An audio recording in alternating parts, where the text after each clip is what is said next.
Quand tu mets Dieu en premier dans ta vie, tout ce qui était impossible devient possible. Tout ce qui ne fonctionnait pas dans ta vie commence à fonctionner. Dieu transforme ta vie misérable, ta vie de souffrance en témoignage. Matthieu 6, verset 33. Cherchez premièrement le royaume et la justice, et toute autre chose vous serait donnée par-dessus.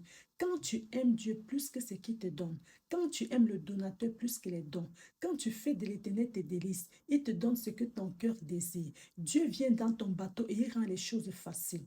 Parce qu'avec Dieu, on ne fournit pas beaucoup d'efforts pour réussir. Tu souffres dans la vie parce que tu n'as pas mis Dieu en premier dans tout ce que tu fais. Quand Dieu est dans ton bateau, au lieu de paniquer en face des problèmes, tu as plutôt confiance en Dieu. Au lieu de pleurer, tu loues, tu adores. Au lieu d'avoir peur, tu pries. Tu fais confiance parce que tu sais que le Dieu qui est avec toi, c'est le Dieu de toute possibilité à qui rien n'est impossible. Dieu peut tout faire. Il peut te bénir au-delà de tes pensées. Dieu peut te donner plus que ce que ton cœur désire. Il suffit juste de lui faire confiance. Remets tout entre les mains de Dieu. Recommande ton sort à Dieu. Dis, Seigneur Jésus, à partir de maintenant, j'abandonne tout entre tes mains. Prends tout et fais de moi ce que tu veux. Dirige-moi. Est-ce que tu veux voir les grands résultats? Est-ce que tu vas voir les grands résultats?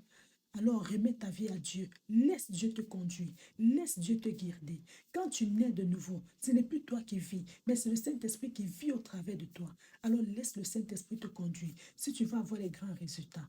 Parce que toute chose concourt au bien de ceux qui aiment Dieu. Romains 8, verset 28. Alors quand le Seigneur te conduit, toute chose concourt à ton bien.